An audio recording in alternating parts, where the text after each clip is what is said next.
Every Tuesday, we're going to be talking about nominees for the class of 2019 for the Steelers Hall of Honor. And speaking of which, I'm honored to be a member of the selection committee.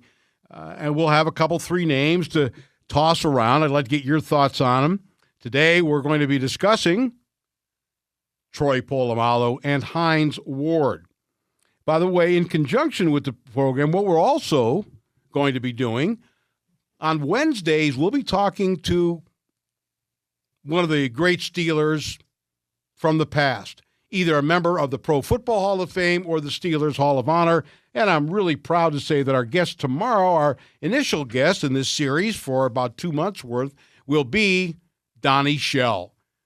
Donnie was inducted into the first Hall of Honor class. Many think he should have already been in Canton, Ohio, but in any event, he is in the Hall of Honor, and Donnie Shell will be my guest tomorrow at 1:20. Where do you begin with Troy Polamalu? What can you possibly say about him? He is used or held up as an example of not judging a high draft pick too early or making a definitive judgment on a player. When Troy Polamalu was drafted, he could not break the starting lineup. Now, Steelers were a very good team back then, but he was a backup. He played special teams. Once in a while, they didn't play as many, nickel and dime situations like they do now with three safeties, that kind of thing.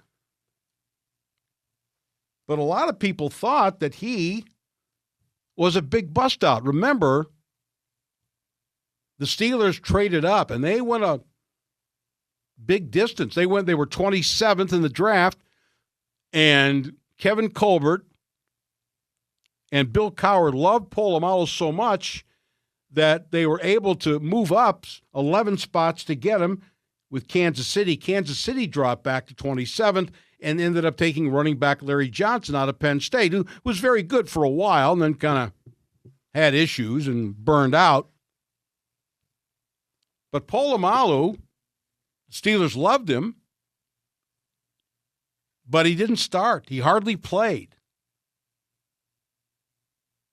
And a lot of commentators around here said, wow, a terrible selection. I remember one game he did get in very late. I believe they were playing the Arizona Cardinals, as I recall. And he was in position to intercept a pass, and it went right through his hands. And everybody said, oh, boy. Well, it didn't take long for that to turn around. The thing about Troy Polamalu that I'll always remember, there are certain things, the hair. Remember he got tackled by the hair? He intercepted a pass, and the guy was against Cincinnati, I think. And it might have been Hushmanzada who was chasing him. I don't remember, but he tackled him by the hair hanging out the back of his helmet, which, by the way, is very legal in the NFL. Maybe it should be outlawed. I don't know. I guess the issue is if you don't want your hair pulled, then either cut it or stuff it up in the helmet. Be that as it may. The thing about Troy Polamalu was he was unique. There had been safeties as good as he was, maybe better, but not many of them embodied the kind of game that he could play. In fact, he may have been more known for his ability to rush the passer, to make plays at the line of scrimmage in the run game than it was for defending passes. Although he had some awfully big interceptions. The one against Cincinnati, which won a game. Let's remember the game in Indianapolis, which actually changed the rule of possession. Remember that? Maybe the best interception was against the San Diego Chargers, then San Diego. He scooped the ball up with one hand off the ground and protected it from hitting the ground, thereby getting the interception. But I'm sure everybody will remember the kinds of things that he could do. Jumping over the line of scrimmage. Now, sometimes he was offside, but you'll remember the play. It was like LeVar Arrington did it in college. He leaped over the line of scrimmage and tackled the quarterback who had no idea what had happened to him. And the thing about Troy Polamalu is, it's not like he was some unusual size. He wasn't. He was only about 5'10". That's about it. I don't know what they listed him as. He was only about 5'10". But he was really compact, obviously, had tremendous speed. And when he hit you, an opposing wide receiver running back said, did anybody get the number of that truck? He was interesting in that his on-field persona was nothing like what he was in person. Steeler fans are aware, very soft-spoken, very religious. Never heard him raise his voice, not only in anger, but just raise his voice, period. Always talk very softly and talk like Michael Jackson talked. That's the way he talked. The thing about Troy Polamalu in the Hall of Honor, one of the things we've done as a committee, recognizing that the ground rules set up by Art Rooney and Dan while he was alive was that anybody who went into Canton in the Pro Football Hall of Fame automatically gets put into the Steelers Hall of Honor. I mean, obviously, if you competed as a Steeler or a Steelers employee and you're in Canton, then you belong in the Hall of Honor. It makes sense. And one of the things about Troy, of course, we had to wait until he's eligible. And I mentioned yesterday the same thing about Alan Faneca. We thought he'd be in Canton, and we wouldn't need to add him to the class necessarily because he'd automatically be in. He'd be in both. Same thing with Troy Polamalu. I mean, Troy Polamalu is going to be in Canton. But based on what we've seen in recent years with Faneca and people getting snubbed all the time. You know, I talk about Alan Faneca. You know, we've had Tony Baselli on as a guest to preview Jacksonville games. Tony Baselli might have been the best tackle of his time. He's not in. So you never know what they're going to do. You never know what the dynamic's going to be. And again, everyone on the list that we have, the committee has for the Hall of Honor, deserves to be in there. Just a matter of when. I don't know, maybe by the time we make our decision, we'll have an inkling where Troy Polamalu is going to end up. He will end up in Canton. The question is, we're going to say, we're not waiting for them because you never know. And should he go in right now, meaning this year? His waiting period is up. Another no-brainer is Hines Ward.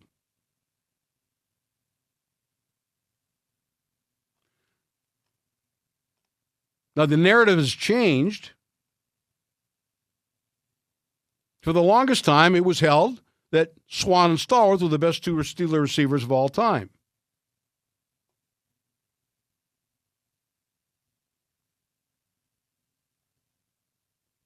That narrative has changed with Antonio Brown. That's a bad word around here, but Hines Ward, I don't know if he's the greatest receiver, but he certainly was one of the top 3 or 4 receivers of all time. And the thing about Hines was, by the way, Loose Cannon tweets and says, actually the guy who mentioned tackle by the hair was Larry Johnson. Were they playing the Chiefs that day?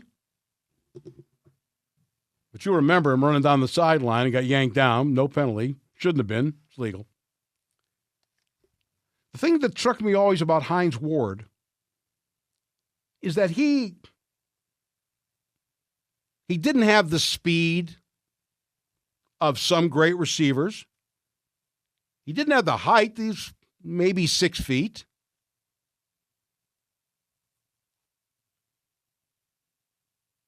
He didn't have the jumping ability of a Lynn Swan. or the long, elegant gait of a John Stallworth or a Jerry Rice. But there he was. He's one of those guys, he just got open. He had plenty of skills. He was a great athlete. Remember, he was a quarterback at Georgia. But when you think about the prototypical wide receiver, not many of those attributes fit Hines Ward, and yet he was a great receiver, 1,000 catches, didn't always play with great quarterbacks. Remember, Hines was drafted in 98. Ben didn't show up till 04. All that should be taken into account. And then, much like Troy Polamalu, Troy could do things that other safeties couldn't do or wouldn't, like Ed Reed, who was a great player, but he wasn't going to come up and stop Jerome Bettis if his life depended on it. But Hines Ward did things that other wide receivers, again, didn't want to or couldn't. And I'm talking about blocking. And I'm talking about playing with an edge. And I'm talking about setting a tone. My goodness, there's a rule, the Hines Ward rule on the crackback block with Keith Rivers.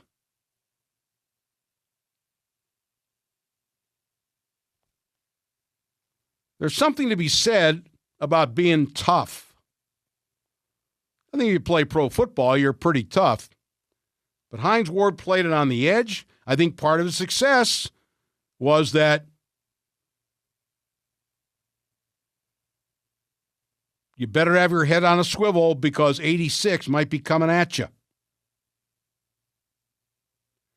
Rick says, I think Hines would have had more receptions if the Steelers had a better quarterback before Big Bender was drafted in 04. Yeah, I mean, I think that's fair. But also, let's remember, back in those days, they had Jerome Bettis, and they had Eric Pegram, and others. They were a running team. So that was part of it, too. You know, they didn't really throw the ball that often. But he was an integral part of that run game as well. I mean, it goes without saying that both Troy Polamalu and Hines Ward are among the greatest, not only at their position, but among the greatest Steelers ever. And they have rings. Don't forget that.